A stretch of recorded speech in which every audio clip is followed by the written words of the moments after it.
সত্যি একদিন তোমার বিছানায় বাঁশি ছিল আর তোমার মায়ের বিছানায় বাঁশি ছিল। তোমার বাড়িতে একটা মেয়ে আছে, তার নাম বৌমা রাধারানী। তোমার ছেলের নাম আয়ান, তোমার নাম জটিলা, তোমার মেয়ের নাম কুটিলা। চমকে উঠে যেত, যোগী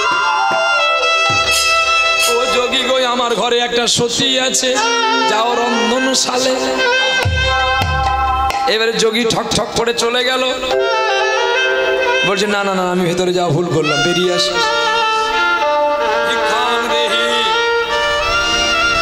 যোগী ভিক্ষা দিতে এলো রাধারানী। ভিক্ষা দিতে এসে গোবিন্দ রাধারানীর চরণ ধরে কি বলছে জানো? আমি চাল ভিক্ষা চাইতে আসিনি গো, বিশ্বটাই যে আমার।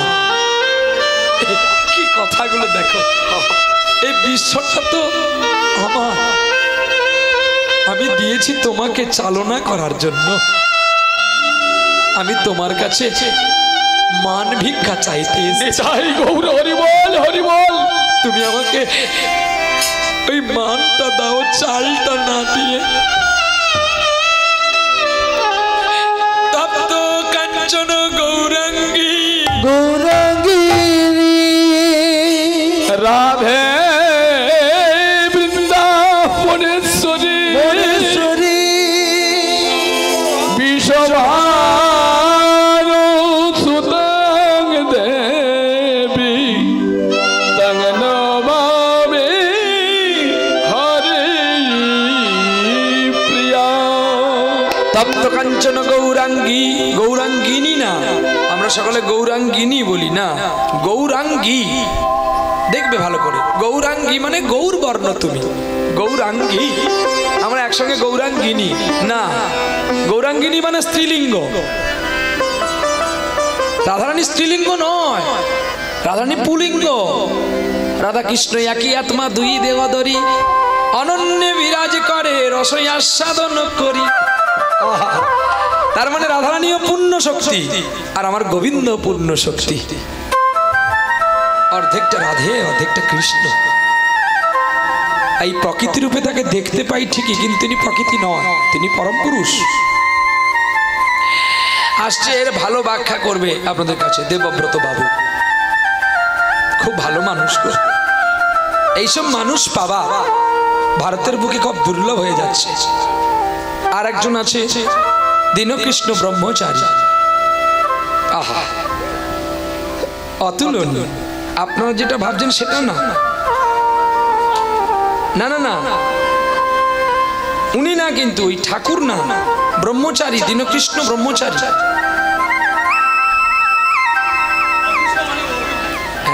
না, আমার বাবু সোনা ভাবছে দীনকৃষ্ণ ঠাকুরের কথা বলছি। দেখুন, একটা কথা সবসময় জানবে যে কারোর সমালোচনা করো না। তিনি আমার কৃষ্ণকে যদি কিছু বলে থাকে, আমার ভগবানকে যদি কিছু বলে থাকে, তার সাজা তার গোবিন্দ দেবে।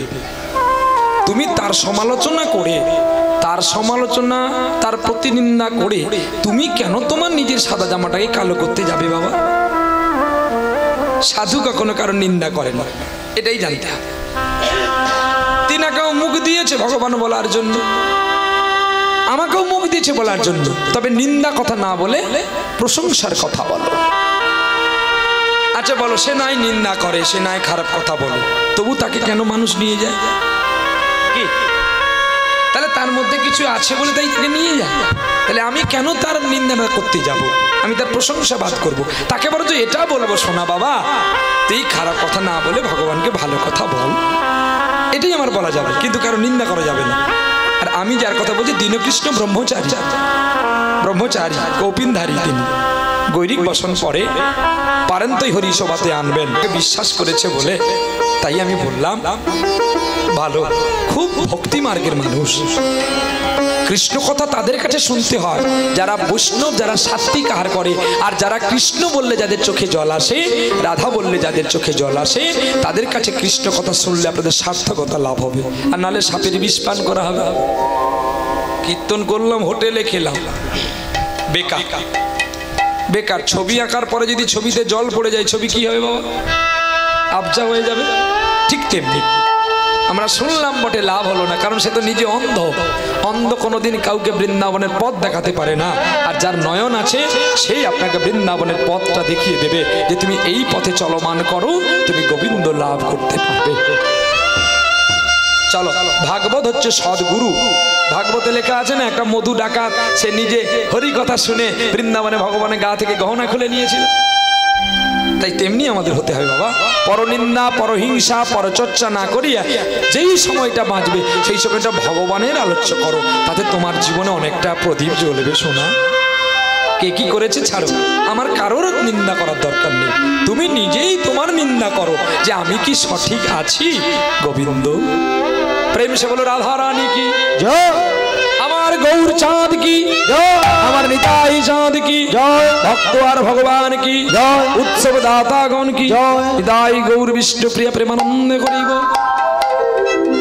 ঋতুবতী মাতা ঋতুবতী ছিল, শুভক্ষণে শুভ লগ্নে পুত্র প্রসবিল।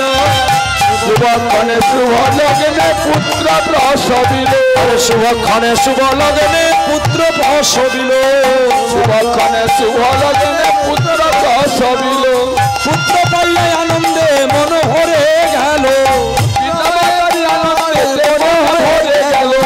আনন্দের সীমানা, আনন্দের সীমানা, আনন্দের সীমানা, আনন্দের সীমানা, ওরে প্রেমানন্দে হরি বলো, আনন্দের সীমানা, আনন্দে হরি বলো, চারদমে হরি বলো, আনন্দে হরি বলো, প্রেমানন্দে হরি বলো, আনন্দের সীমানায়, আনন্দের সীমানায়, প্রেমানন্দে হরি, আনন্দের সীমানায়, আনন্দের সীমানায়। আয়। পুত্র হয়েছে রাজা মান সিং ছুটে আসলেন। পুত্রের নাম কি দেব গো? পুত্রের নাম দিল গোপাল। পুত্রের নাম দিয়েছে গোপাল। আর গোপাল পাইয়া আনন্দ হয়ে গেল। গোপাল একটু একটু করে বড় হচ্ছে গো, আর 5 বৎসরে গোপাল হয়ে গেছে। আর গোপাল কৃষ্ণ গুণ গান গায় গো, কুসুম দোলায় দোলে শ্যামরায়, তোমালো শাকে দোলে দুজনে, কুসুম দোলায় দোলে শ্যামরায়, শ্যামল গাছে দোলে দোলে শ্যামরায়, কুসুম দোলায় দোলে শ্যামরায়, শ্যামল গাছে দোলে দোলে দোলনায়। শ্যামেরই পাশে শ্যামে তো আছে, শ্যামের পাশে শ্রীমতী হাসে, গল শশী দোলে শ্রী বৃন্দাবনে, কুসুম দোলায় দোলে শ্যামরায়, শ্যামল গাছে দোলে দোলে দোলনায়। কুসুম দোলায় দোলে শ্যামরায়, শ্যামল শাকে দোলে দোলে ঝুলনায়। কৃষ্ণ মেঘেরাই সৌদামিনী, ই জলে দেয় দোল সদগোপিনী, মেঘে আজ সৌদামিনী, দুলে দেয় দোলে জগপিনী। ওরে বাজায় নপুর নাচে ময়ূর ময়ূরী, বাজায় নপুর নাচে ময়ূর ময়ূরী, যুগল শশী দোলে শ্রী বৃন্দাবনে, কুসুম দোলে শ্যামরায়, শ্যামল শাকে দোলে দোলে ঝুলনায়। কুসুম দোলায় দোলে শ্যামরায়, কুসুম দোলায় দোলে দোলে শ্যামরায়। কৃষ্ণ মেঘে ওরে দুজনের রঙে দুজনে বিভোর, মন জানে কে বাঁচান কে বাঁচতর, ও রূপ মাধুরী আঁকি করছো চুরি, অরূপ মাধুরী আঁকি করেছে চুরি, যুগল শশী দোলে শ্রী বৃন্দাবনে, কুসুম দোলায় দোলে শ্যামরায়, শ্যামল শাকে দোলে দোলে ঝুলনায়। কুসুম দোলায় দোলে শ্যামরায়, শ্যামল শাকে দোলে দোলে ঝুলনায়। ভগবানের নাম গাইতে গাইতে ছোট্ট ছেলে একটু একটু করে বড় হচ্ছে। আর রাজা মানসিং চিন্তা করলো 2 দিন পরে আমার রাজপ্রাসাদটা হবে একটা মোড মিশন। কি মিশন? মোড মিশন হবে।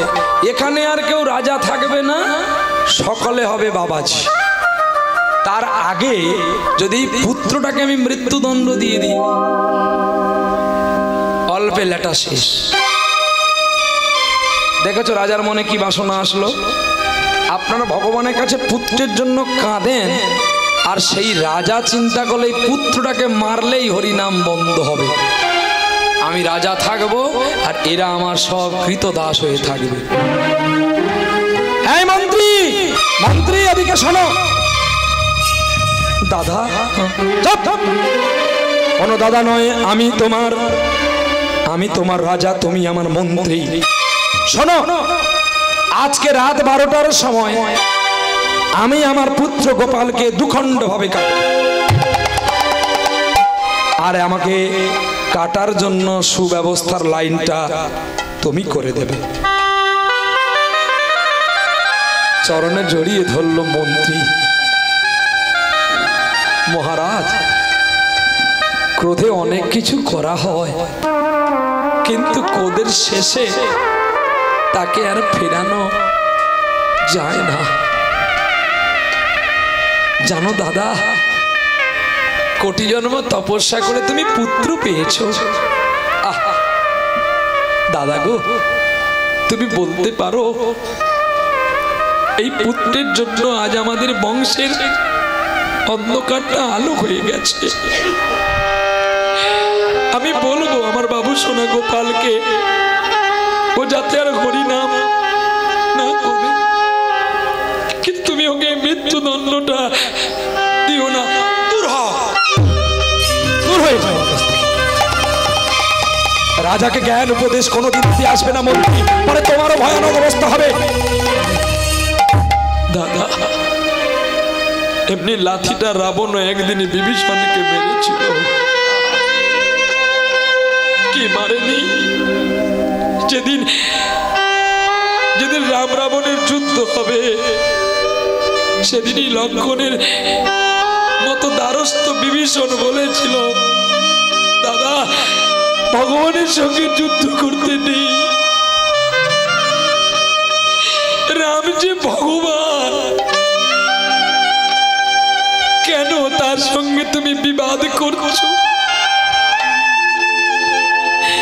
মা সীতা দেবীকে তুমি ছেড়ে দাও।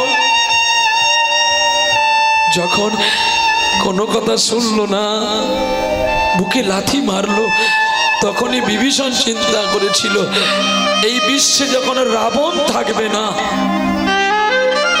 পবিত্র ব্রাহ্মণ যখন থাকবে না, তাহলে রাবণের বংশে আমি আর কাউকে রাখবো না। জানো, বিভীষণ ছলনা করে তার নিজের পুত্রকে মেরেছিল, তরণী সেনকে। কতটা বুকে ব্যথা নিয়ে মেরেছিল জানো।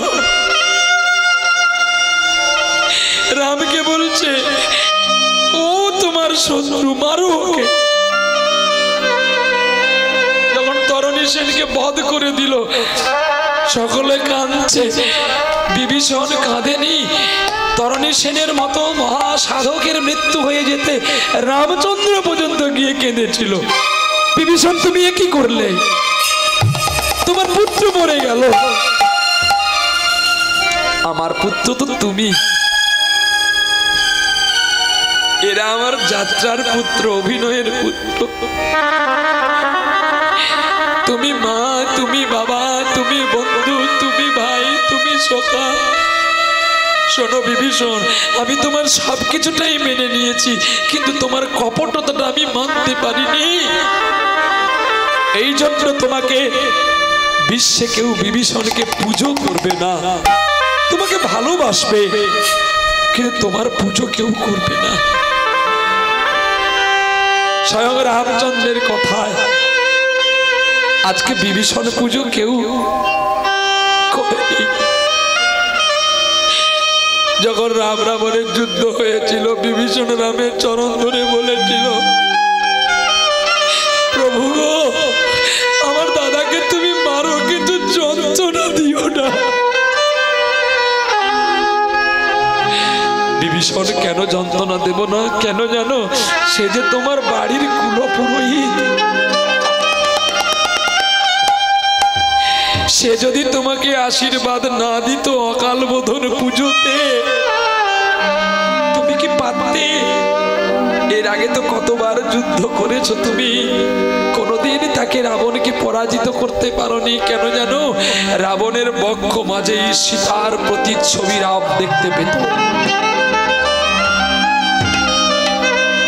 একদিকে রাবণের রক্তেও কিন্তু সীতার জন্ম, আবার জনকরাজের জন্ম, রক্ত থেকে সীতার জন্ম, আবার দেখা যায় সীতার পুত্র রামচন্দ্র। বলবেন কি করে বাবা? হিসাবটা বুঝে নেন। জগতের মা যদি হয় সীতা দেবী, তাহলে রাবণ কি তার সন্তান নয়? সন্তানকে রক্ষা করার জন্য মা যে প্রতিচ্ছবি বক্ষের মধ্যে প্রতিফলিত করেছে, আজ তাই 16 কলা পাপে পূর্ণ হয়েছে। তাই মন্দোত্তরীর কাছ থেকে মৃত্যুবান নিয়ে এসে রামের হাতে দিতেই ময়দানবের যৌতুক মানে আজ রাবণ নিধন হল নাকি বাবা? তাই আজকে কত সুন্দর ভাবে বোঝালেন, কিন্তু বুঝলেন না। ঠিক আছে দাদা, আমি গোপালের মৃত্যুর আয়োজন করছি, তুমি ঠিক করো, আমি দেখছি। খবরটা দিল দাসী পদ্মার স্বামীকে, আগামীকাল আমাদের বাড়ির গোপালের মৃত্যু হবে, তুমি একটা আমার গোপালকে বাঁচাতে পারবে? তুমি আমার গোপালকে নিয়ে সোজা বৃন্দাবনে পালিয়ে যাও, আর আমি বাকিটা দেখছি। তুমি কি করবে? তোমার যে মৃত্যু হবে। চুপ করো, যদি আমার গোপাল বেঁচে থাকে তাহলে আমার জমিদারের রক্তটা থাকলো না, আমার গোপাল যদি চলে যায় আমার কে থাকবে? গোপালকে পাঠিয়ে দিয়ে সুদক্ষ মিস্ত্রি দিয়ে একটা মাটির গোপাল বানালো, আর তার ভেতরে এমন রক্ত রাঙা রং দিয়ে সুন্দর সিস্টেম রেখে দিয়েছে যে তলোয়ারের আঘাত পড়লেই রক্ত বেরিয়ে আসবে। আর রাজা জানবে তার ছেলে মারা গেছে, আর আমি তো তার ছেলেকে বাঁচাতে পারবো। ঠিক ঠিক রাতের অন্ধকারে প্রদীপের শিখা জেলে মানসিংকে নিয়ে আসলো কক্ষ ঘরে। দাদা, এই তোমার গোপাল শুয়ে আছে। ধারালো তলোয়ার বের করে চিৎকার করে উঠলো, আর যেই চিৎকার করে উঠেছে তলোয়ার ফেলে দিয়ে ক্রোধ বসে ছুটে গেলেন ঘরের কক্ষ কুটিরে। আর রাজা গিয়ে নিরালায় কাঁদছে, আমার জীবনের এত হাসি এত খুশি বলো কোথায় গেল? আমার জীবনে এত হাসি এত খুশি বলো কোথায় গেল? কোথায় গেল? এই সুরেরও কাছে মগন বাসি, আমার জীবনে হাসি কোথায়?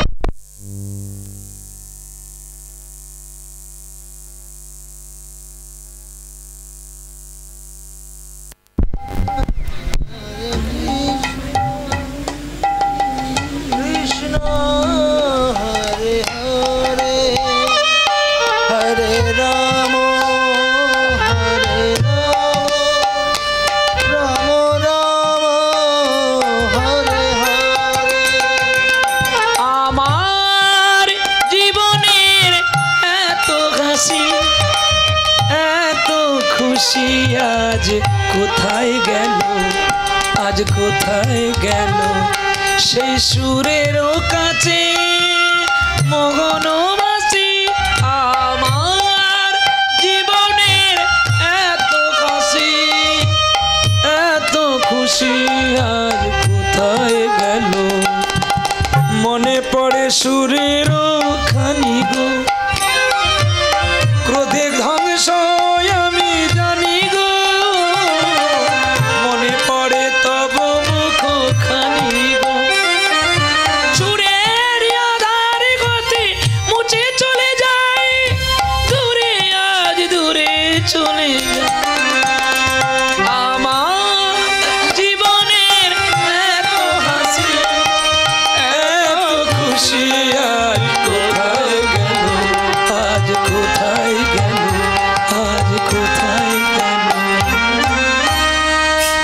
কাঁদছে রাজা, রাজার কাছে মন্ত্রী গিয়ে কাঁদছে, দাদা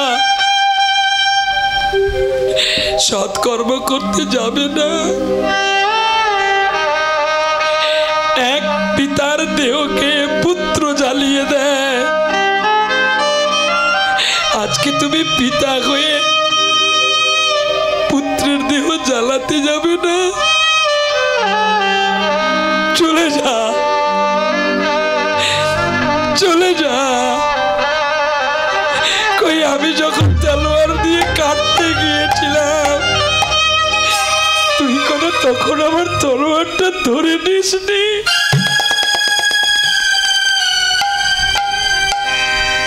দাদা আমি তোমাকে অনেক অনেক বাধা দিয়েছি, তুমি আমার বুকে লাথি মেরেছো, সেটা আমার লাগেনি,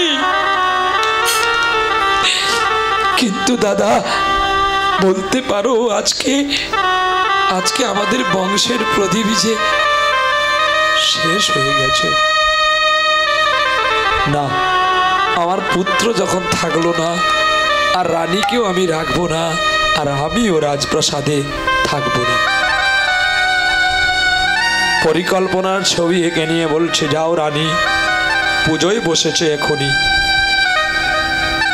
পরিস্থিতির পরিবেশ দেখে সিংহের দরজাটা তুমি খুলে দাও।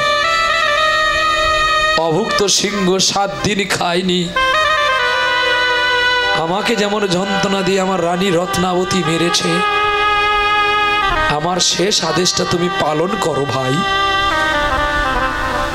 এই আমি তোমাকে রাজপ্রাসাদের সবকিছু দিয়ে দিলাম, আমি আর কোনো কিছু দেখব না, আর তোমার প্রাসাদেও আমি থাকবো না। আমার যখন কেউ থাকলো না, আমি আর কেন থাকবো? রানীমা রত্নাবতী সকালবেলায় ঘুম থেকে উঠে